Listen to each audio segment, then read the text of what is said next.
क्या आप जानते हैं राजस्थान के एक मंदिर में लोग खाली झोली लेकर जाते हैं और भरकर लौटते हैं। एक ऐसा व्रत जो व्यापार, नौकरी, कर्ज, बीमारी सब बदल सकता है। आज हम बताएंगे सांवरिया सेठ का व्रत कब रखें और वो रहस्य जो बहुत कम लोग जानते हैं।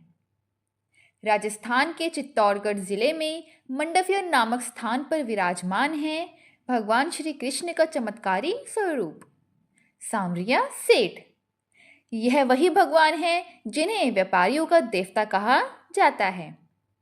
कहा जाता है जो भी सच्चे मन से सांवरिया सेठ को अपना सेठ मान ले वो उसे कभी खाली हाथ नहीं लौटाते। यहाँ तक कि बड़े बड़े उद्योगपति भी आज भी अपनी पहली कमाई का हिस्सा सीधे सांवरिया सेठ को चढ़ाते हैं। लेकिन सवाल उठता है कि सांवरिया सेठ की कृपा कैसे पाएं? सांवरिया सेठ का व्रत कब रखें? कौन सा दिन सबसे शुभ और शक्तिशाली होता है? और क्यों कुछ लोगों की मन्नत तुरंत पूरी हो जाती है और कुछ लोग कहाँ गलती करते हैं? बस यहीं से शुरू होता है असली रहस्य। सांवरिया सेठ का व्रत गुरुवार के दिन रखना सबसे शुभ और शक्तिशाली माना जाता है। क्यों? क्योंकि गुरुवार देवगुरु बृहस्पति का दिन है। बृहस्पति ग्रह धन, ज्ञान, भाग्य और विस्तार प्रदान करते हैं। 7 या 21 गुरुवार का व्रत कई लोगों का जीवन बदल चुका है। कहा जाता है जिसका गुरु मजबूत उसकी किस्मत मजबूत। हर एकादशी भगवान विष्णु और कृष्ण को अत्यंत प्रिय होती है। खासकर भाद्रपद की जलझूलनी एकादशी और देवशयनी एकादशी। इन दिनों सांवरिया सेठ मंदिर में लाखों श्रद्धालु आते हैं। इन दिनों में भी सांवरिया सेठ का व्रत रखना अत्यंत ही शुभ माना जाता है। किसी भी गंभीर समस्या के समाधान हेतु अमावस्या को सांवरिया सेठ का व्रत रखें।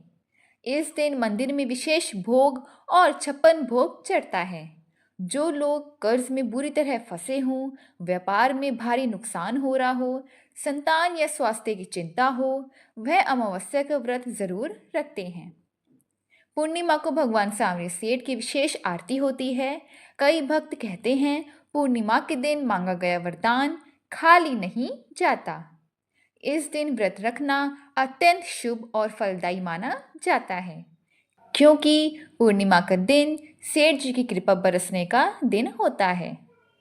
भाद्रपद कृष्ण अष्टमी यानी जन्माष्टमी भगवान कृष्ण का जन्म। इस दिन व्रत, भजन कीर्तन और रात्रि जागरण का अद्भुत महत्व है। संपूर्ण ब्रह्मांड नारायण के कृष्ण अवतार में जन्म लेने का उत्सव मनाता है। जन्माष्टमी का व्रत भक्तों की सभी मनोकामनाएं पूर्ण करता है।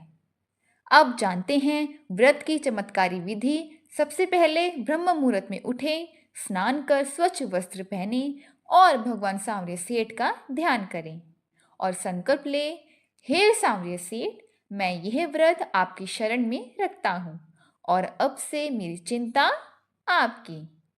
अब सांवरिया सेठ को भोग लगाने के लिए लड्डू, मठरी, मिश्री और चूरमा बाटी चढ़ाएं।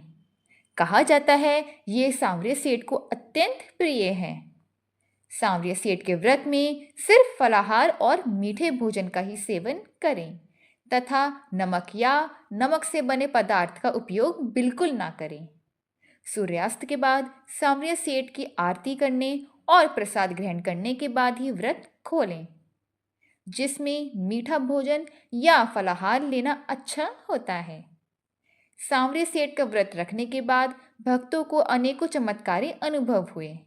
कई भक्त बताते हैं हमने बस एक गुरुवार व्रत रखा और वर्षों से अटका काम हो गया।